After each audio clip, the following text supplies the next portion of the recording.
اعوذ باللہ من الشیطان الرجیم بسم اللہ الرحمن الرحیم جب یغشیکم النعاسا جب اونگ نے تمہیں ڈانپا، یا اس کا مطلب یہ کریں گے یغشیکم النعاسا جب ڈانپا تم کو نعاسا اونگ نے۔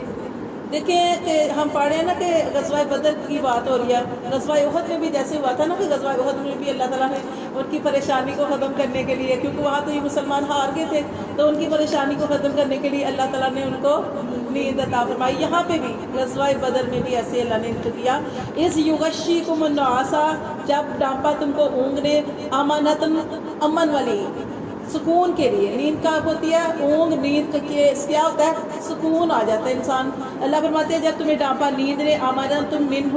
امن والی نیند نے، منہ اس کی طرف سے، وَيُنَزِّلُ اور اتارا علیکم تم پر، من السماء آسمان سے، ماء پانی۔ تو یہاں بھی چونکہ حالات ایسے ہی تھے نا،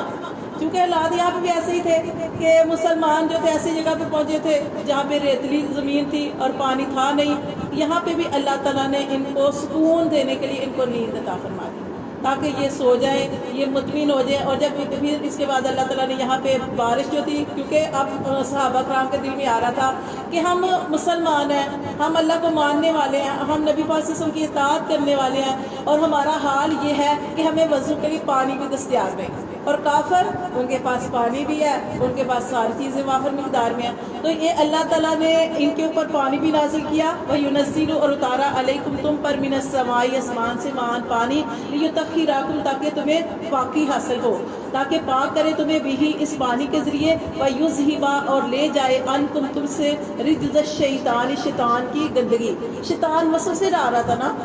خیال ڈال رہا تھا کہ تم اتنے اللہ کی باتیں مان کے چلتے ہو، نبی کی اطاعت کرتے ہو، تو تمہارے پاس پانی بھی نہیں ہے، تمہارے پاس یہ بھی نہیں ہے۔ تو اللہ فرماتے ہیں تاکہ وہ لے جائے شیطان کی گندگی تم سے، وَلِيَرْبِطَ اور مضبوط کر دے، عَلَىٰ قُلُوبِكُمْ تمہارے دلوں کو، تمہارے دلوں کو مضبوط کر دے، وَيُثَبِّتَ اور ثابت قدم رکھے بِهِ الْأَقْدَامَ اس سے تمہارے قدموں کو، اِذْ یوحی جب اللہ تعالیٰ نے وحی بھیجی، ربک کا تمہارے رب نے، إِلَى الْمَلَائِکَةِ فرشتوں کی طرف۔ پھر اللہ تعالیٰ نے یہ دیکھے فرشتوں کی طرف بھی وحی بھیجی، کیا انی بے شک میں معکم تمہارے ساتھ ہوں۔ فرشتوں سے کہا کہ بے شک میں تمہارے ساتھ ہوں، فثبتوا الذین پس تم ثابت قدم رکھو یا ڈارس بنداؤ ان لوگوں کی، آمنو جو ایمان والے ہیں، سألقی تو ان قریب میں ڈالوں گا، فی قلوب الذین ان کے دلوں میں، کفروا جنہوں نے کفر کیا، رعب اپنا رعب۔ اللہ فرماتے ہیں کہ میں کافروں کے دلوں میں اپنا رعب ڈال دوں گا، فاضربوا اللہ تعالیٰ یہاں پہ فرشتوں سے کہہ رہے ہیں، کیا کہہ رہے ہیں؟ فاضربوا مارو، تم مارو، فوق الاعناق ان کی گردنوں کے اوپر۔ تو یہاں پہ اس غزوے میں اللہ تعالیٰ نے 1000 جماعت فرشتوں کی جو تھی وہ نازل کی تھی۔ اللہ فرماتے ہیں فرشتوں کو اللہ تعالیٰ نے فرمایا کہ میں تمہارے ساتھ ہوں اور تم ان کی گردنوں پہ مارو، کافروں کی گردنوں پر، وَاضْرِبُوا اور مارو، منہم ان میں سے، کل بنان ان کے ہر جوڑ کے اوپر مارو،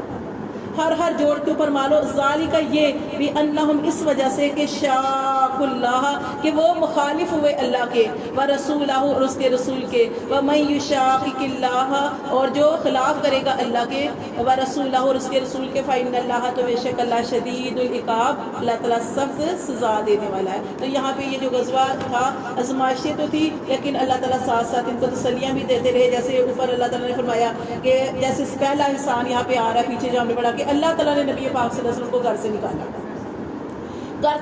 کس کے لیے؟ اس غزوے میں کے لیے۔ وہ پہلے تو ابو سفیان کے پیچھے جانے کے لیے، وہ ملا نہیں، ابو سفیان جو تھا وہ اپنا تجارتی قافلہ لے کر نکل گیا۔ پھر وہاں سے اللہ تعالیٰ نے اللہ نے دل میں ڈالا اور نبی پاک صلی اللہ علیہ وسلم سے فرمایا، اور پھر نبی پاک صلی اللہ علیہ وسلم اس مقام پر، غزوہ بدر کے مقام پہ پہنچے۔ وہاں پہ بھی جا کے کچھ بھی نہیں تھا، سارے حالات ہی دیکھیں اتنے خراب حالات تھے، لیکن اللہ تعالیٰ نے وہ آہستہ آہستہ وہ سارے کا سارا نقشہ ہی بدل دیا، اور اللہ تعالیٰ نے فرمایا تمہاری دعاؤں کو قبول کروں گا۔ یہاں پہ جیسے ہم نے پڑھا استستغیثون ربکم فاستجاب لکم کہ اللہ ضرور سنتے ہیں، پکارنے والے کی پکار کو اللہ تعالیٰ ضرور سنتے ہیں۔ اللہ فرماتے ہیں جب تم اپنے رب سے رو رو کے گریہ وزاری کر رہے تھے تو اللہ نے تمہاری پکار کو سن لیا، اور اللہ نے تمہارے لیے فرشتے نازل کیے، اور اللہ نے اس غزوے کو تمہارے لیے خوشخبری بنا دیا، اور تاکہ تمہارے دل مطمئن ہو جائیں، اور اللہ تعالیٰ نے تمہیں اونگ عطا فرمائی، اللہ نے تمہارے لیے پانی نازل کیا، اور جو تمہارے دلوں میں شیطانی وسوسے آ رہے تھے کہ ہم مسلمان ہیں اور ہمارے ساتھ کیا ہو رہا ہے، ہم حق پہ ہیں، تمہارے ساتھ کیا ہو رہا ہے، اللہ فرماتے ہیں وہ سارا کچھ اللہ تعالیٰ نے دور کر کے وہ سارے کے سارے حالات جو ہیں وہ ایک دم سے بدل دیے، اور اللہ نے فرشتے نازل کیے، اور فرشتوں کو بھی اللہ تعالیٰ نے یہی حکم دیا، کیا حکم دیا کہ تم ڈارس بنداؤ، تم ڈارس بتاؤ ایمان والوں کی. اور پھر اللہ تعالیٰ نے فرشتوں سے یہ بھی کہا کہ ان کے ہر جوڑ کے اوپر مارو کیونکہ انہوں نے اللہ اور اللہ کے رسول کی خلاف ورزی کی ہے, مخالفت کی ہے, اور اللہ تعالیٰ کی جو خلاف ورزی کرے گا تو اللہ تعالیٰ کا عذاب سخت ہے. اللہ فرماتے ہیں ذالکم, یہ اس لیے کیا فذوقوہ کہ تم چکھو, وَأَنَّ اور بے شک للکافرین کافروں کے لیے عذاب النار, اس لیے یہ سارا کچھ کیا کہ کافروں کے لیے اللہ کی طرف سخت عذاب ہے. یا ایھا الذین آمنوا, اے ایمان والو, اذا لقیتم الذین, جب تم ملو ان لوگوں سے کافر جنہوں نے کفر کیا, زحفاً, زحفاً کا کیا مطلب میدان جنگ میں, کہ اے ایمان والو جب تمہیں ملو, ایمان والو جب تم ملو کافروں سے, کہاں پہ ملو؟ میدان جنگ میں. فلا تولوہم الادبار, تو ان سے پشت پھیر کر نہ بھاگو. اب تم میدان جنگ میں چلے گئے ہو, جیسے کہ مسلمان میدان جنگ میں گئے تھے, ان کی تعداد 313 تھی, کافر 1000 میں تھے, وہاں سے بھاگنے کا حکم نہیں ہے. اللہ فرماتے ہیں کہ اب اس جگہ سے میدان جنگ سے نہ بھاگو خواہ کافروں کی تعداد زیادہ ہی ہو. وَمَن يُوَلِّهِمْ, اور جو منہ پھیرے گا, یومئذ, اس دن, دبورہا, اپنی پشت پھیرے گا, پشت پھیر کر بھاگ جائے گا, الا, مگر وہ شخص, متحرفاً لقتال, مگر اس شخص کے لیے جو ہنر جانتا ہے لڑائی کے. یہاں سمجھ آ رہی ہے کہ ہنر جانتا ہے, کہ آپ میدان جنگ سے نہیں بھاگ سکتے مگر اس صورت میں کہ آپ ہنر جانتے ہیں لڑائی کے. ہنر جاننے سے مراد کیا ہے؟ کہ آپ لڑائی میں ہیں, میدان جنگ میں ہیں, میدان جنگ میں آپ ایک دم سے پیچھے بھاگ گئے ہیں اور کافر یہ سمجھ رہے ہیں آپ میدان چھوڑ کے بھاگ گئے ہیں, لیکن آپ کا مقصد, آپ یہ لڑائی کا ہنر جانتے ہیں, آپ پیچھے تو چلے گئے ہیں اور کافر یہ سمجھیں گے یہ پیچھے چلے گئے ہیں, لیکن وہ پیچھے نہیں گئے بلکہ وہ ایک دم سے پیچھے ہٹ کے پھر تھوڑی دیر بعد واپس آ کے اس کے اوپر دوبارہ حملہ کریں گے. یہ ہوتا ہے لڑائی کا ہنر. اللہ فرماتے ہیں یہ 2 صورتیں یہاں پہ بتائی گئی ہے کہ الا متحرفاً, آپ بھاگ نہیں سکتے میدان جنگ سے, الا مگر متحرفاً لقتال, کہ آپ ہنر جانتے ہیں لڑائی کے, اور متحیزاً, یا ملنے کے لیے الی فئات, طرف اپنی جماعت کے, یا آپ اس لیے پیچھے ہٹ رہے ہو تاکہ اپنی جماعت کی طرف دوبارہ لوٹ کے آؤ. فقد باء, اب یہ جو آیا نا فقد باء, یہ پہلی یا جو آیت پڑھی ہے نا ہم نے, وَمَن يُوَلِّهِمْ يَوْمَئِذٍ,